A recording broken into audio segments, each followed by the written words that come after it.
विद्महे वासुदेवाय धीमहि तन्नो विष्णु प्रचोदयात्। ओम सहना भवतु सहनौ भुनक्तु सह वीर्यं करवावहै तेजस्विनावधीतमस्तु मा विद्विषावहै। ओम शांति शांति शांति।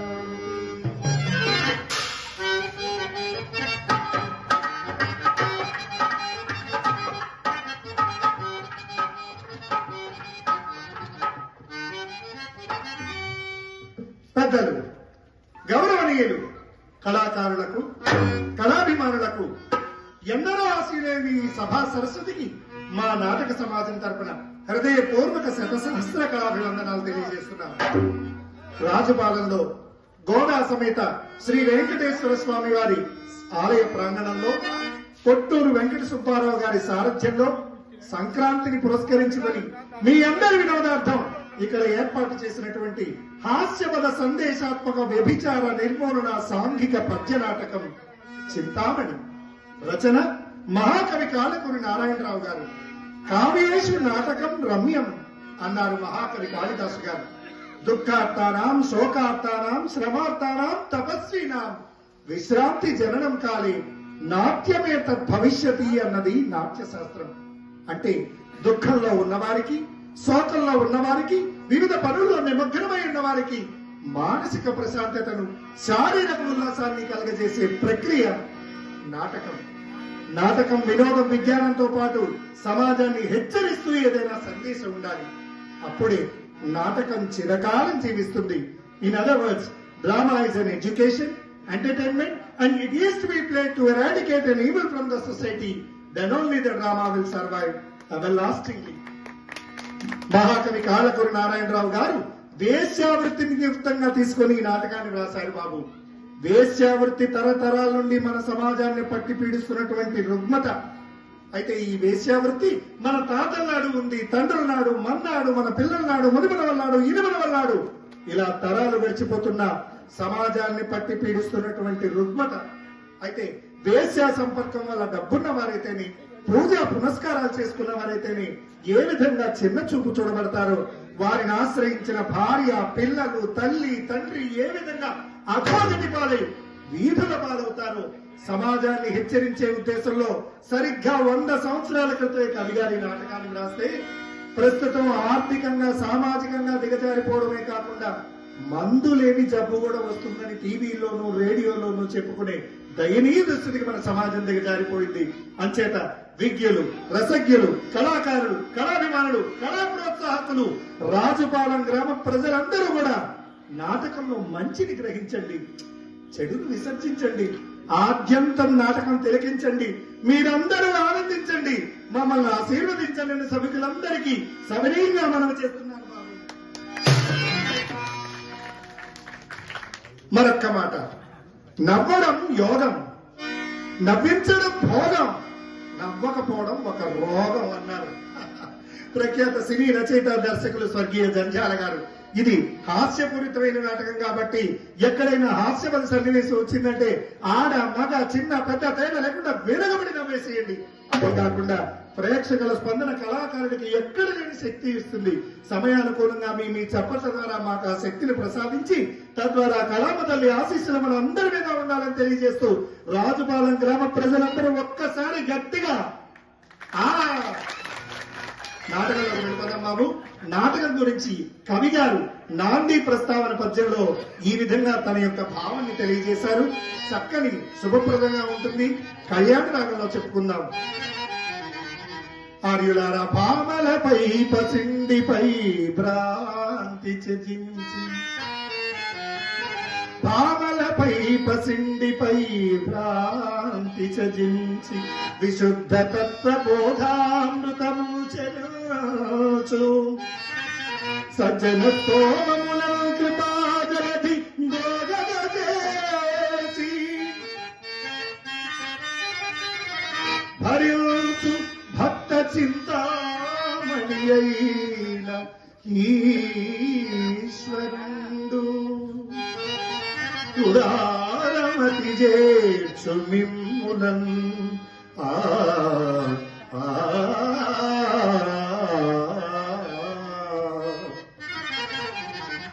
ఇందాక కళ్యాణం అయ్యేటప్పుడు పంతులు గారు చెప్పినట్టుగా ఆడవాళ్ళకి దేని మీద ప్రేమ ఉంటుందంటే బంగారం మీద, డబ్బు మీద ప్రేమ ఉంటుందట. అలాగే మగవాళ్ళకి ఎవరి మీద ప్రేమ ఉంటుందంటే ఆడవాళ్ల మీదే ఉంటుందట. అయితే ఈ ఆడవాళ్లు డబ్బు, బంగారం ఇదేమీ శాశ్వతం కాదు. చక్కగా శ్రీమన్నారాయణ ధ్యానించుకోవాలని తెలియజేసే ఇతివృత్తమే ఈ నాటకం. ఆద్యంతం తిలకించండి. ఈ 4 విషయాలు నాకు చెప్పేందుకు అవకాశం కల్పించినటువంటి అందరికీ, కళాకారులందరికీ ధన్యవాదాలు తెలియజేస్తూ ఈ నాటకాన్ని రేసు గుర్రంలో నడిపించడానికి గురువు గారు కొమ్మూరు నాగేశ్వరరావు గారు, అలాగే హరిప్రసాద్ గారు, మోహన్ గారు, వీళ్ళందరూ కూడా లేకపోతే మేము అసలు కనిపించం. వారికి కూడా ధన్యవాదాలు తెలియజేస్తూ నాటకంలో వెళ్ళిపోదాం. బాబు, నాటకంలో నా పాత్ర పేరు శ్రీహరి. ఊర్లో ధనవంతుల దగ్గర డబ్బంతా దోచుకోవడమే నా పని. మా పెద్దమ్మాయి చింతామణి మంచి వయసులో ఉంది బాబు. సంగీతంలోనూ సాహిత్యంలోనూ బోరెడంత ప్రావీణ్యం సంపాదించింది. ఇకపోతే మా చిన్నమ్మాయి చిత్రం వట్టి వెర్రి బాబులది. ఈ రోజు మహాపర్వదినం కృష్ణాష్టమి. ఈ కృష్ణాష్టమి నాడు ఓం నమ శివాయ అని కాలి గచ్చి కట్టిన నాటి మొదలు నేటి వరకు నేనే నాట్యం చేసేదాన్ని బాబు. కానీ ఏం చెప్పమంటారు, వయసు ఉడిగిపోయింది, అడుగులు తడబడుతుంది, తాళం తప్పుతుంది. అంచేత నాకు వారుగా మా పెద్దమ్మాయి చింతామణి నాట్యం చేస్తుందని సభకులందరికీ మనవి చేస్తూ, అమ్మీ చింతామణి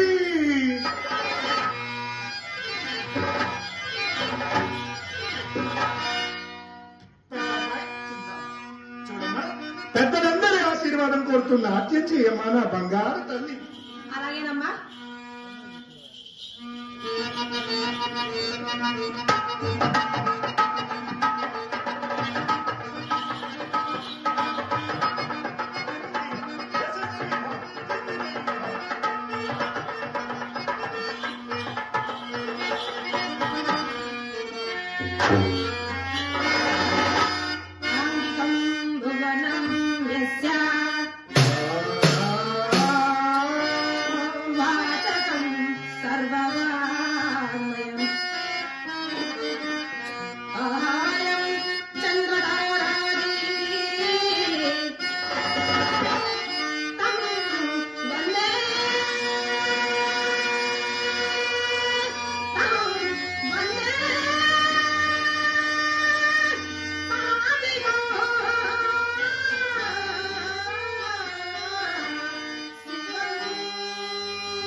నా తల్లి ఆరంగేట్రంలోనే అదరు కొట్టేసావే తల్లి. అమ్మా అమ్మా, ఇందాక వచ్చారే ఆ. వారెవరమ్మా? అమ్మా ఇప్పుడు వచ్చి వెళ్ళిన వారు ఆలయ ధర్మకర్త గారి అబ్బాయి వాసుదేవమూర్తి గారి కుమారుడు బిల్వమంగళమూర్తి. అబ్బా చాలా అందంగా ఉన్నాడు కదమ్మా. ఏమ్మా అంత బాగా నచ్చాడా? అవునమ్మా, చాలా చాలా నచ్చాడు. నిజమా? ఒక్క అందమేనే ఏటవతల కర్మాగారాలు, కార్యస్థానాలు, మేడలు, మిద్దెలు, అబ్బో బోలెనంత డబ్బు. నిజంగానమ్మా? అయితేనే నీ కంట్లో పడ్డాడు కదా, ఇక నా పంట పండి అతగాడి పని గోవిందా.